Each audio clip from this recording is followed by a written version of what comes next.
Hello and welcome to the Lost Spines Workshop. So today I'm going to just take a minute to show you how to calculate and cut a tenon on a bandsaw or a table saw, right?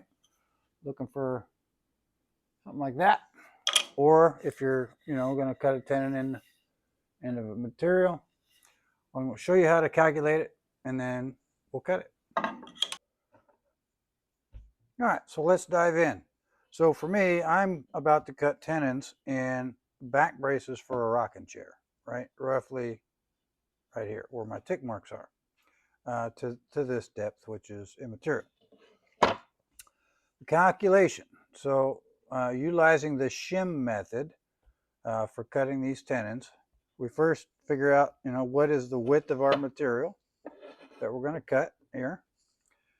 The width of the tenon that we need, which for me is 0.45 inches, and then the saw kerf itself. All right, I'm going to be utilizing the bandsaw to cut these, but I could just as easily use a table saw.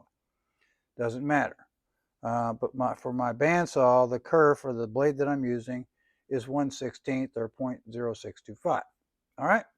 So the first thing we're going to do is calculate for a shim, the shim itself, right? So we're going to take the tenon width plus the saw kerf, right? So 0.45 plus the 0.625, which gives me 0.5125.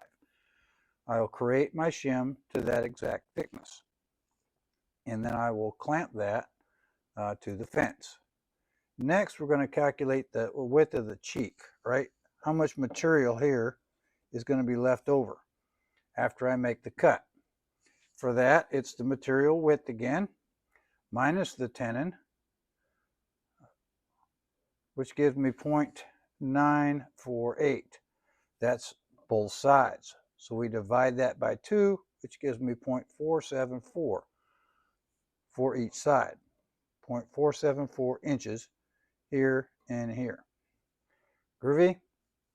So with that, I can take the shim, clamp it to the fence, and then set my fence to that distance, that 0.474 from the blade of the tooth. Now here at the bandsaw, I've set my calipers to the 0.474. I've locked it in place.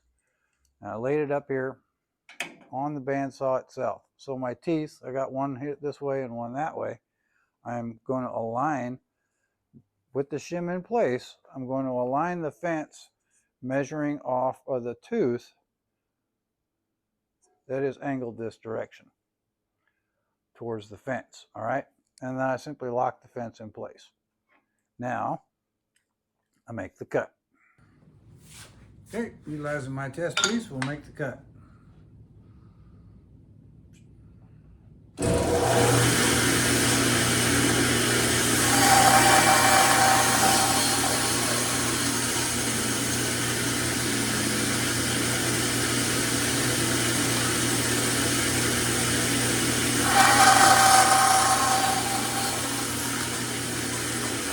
Okay, so here we go. The tenon is the right width and it's perfectly centered side to side. Right on? That's using the shim method.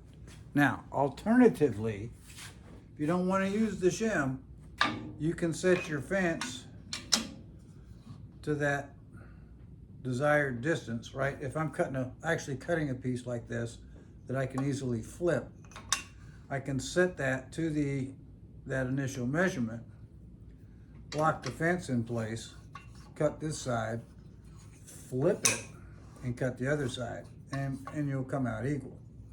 And you don't have to move anything. You're just flipping this piece. But for what I'm cutting, I can't flip because of its crazy shape. Right on? So there you go. Calculate and cut a tenon. Both of these techniques will work equally well over on the table saw. And if you're going to utilize the table saw, you skip on over to the beginning woodworking series. There's actually 2 videos in there where I show you how to make a tenoning jig for the table saw. Makes these super easy. All right? We'll see you down the road.